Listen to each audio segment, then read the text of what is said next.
Good afternoon mga kamanok dyan na mahilig malaga ng manok dyan. At ito guys, pag nagtumal kumain ng inyong manok, payat at naglalaway. So, painom tayo ng painom ng gamot na hindi naman natin alam yung kanyang sakit. Pero ito guys, bibihira lang nakakaalam nito guys. At yung iba naman ay hindi naniniwala. Ito guys, papakita natin. At ito guys ay tatanggalan ko na din ito para kasi nagtumal na rin siya ng pagkain. So guys, at sigurado haba ang ating video dito pero hindi natin to ikakat at para makita ng lahat na totoo yung sinasabi natin.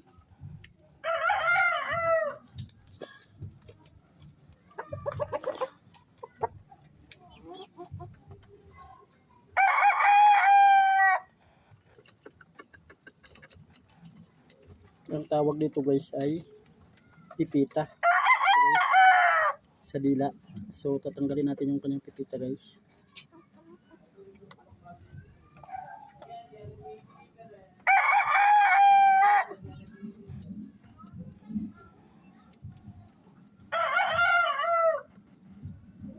Ito guys, mahirap tanggalin pag nag-iisa. Dapat may tagahawak guys, kaso wala tayong tagahawak.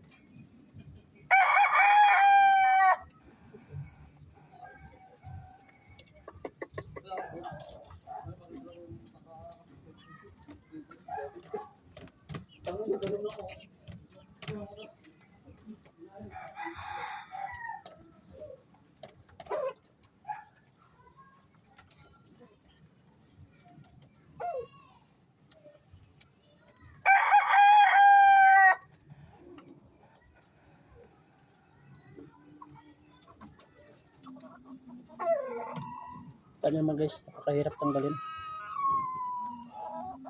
Dito yun guys, sa may pinakang ilalim ng kanyang dila.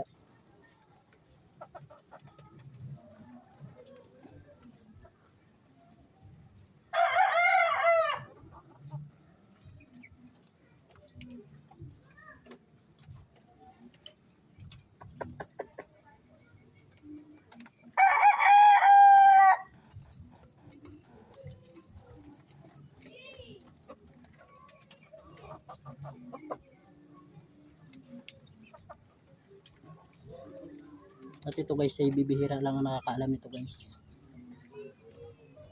So sa mga hindi pa nakaalam at marami na kayong nawalang manok dahil sa ganito kasi hindi kumakain. Ay ko kaya unti-unting mamayat.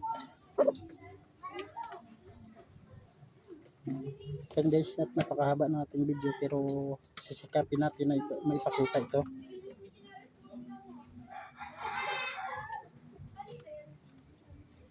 Ayan.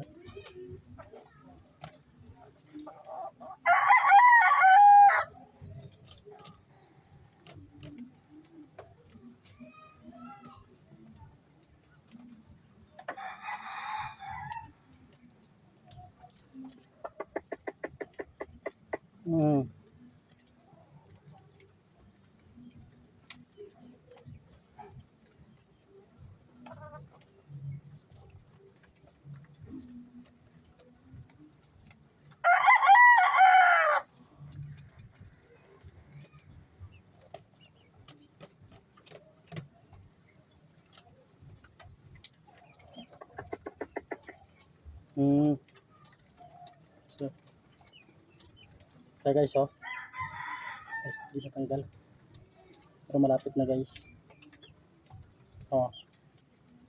Kaya guys yung tinatawag na pipita guys, at kahit humaba yung ating video hindi natin ikinat para maipakita natin sa mga kapwa magmamanok natin. Ito yung masakit sa dila nila guys. Ayan, so pagtapos natin tatanggalan ito guys, painumin natin ng antibiotic para hindi ma-infection. Ayan guys walang cut ng ating video at sana ay maka-inspire tayo sa mga kapwa magmamanok natin na yung mga manok ay mahinang kumain, nagmamayat at hanggat sa hindi na kumain kasi masakit ito.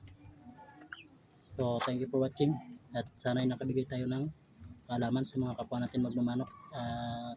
Sana ay like and share and paki-follow na rin guys.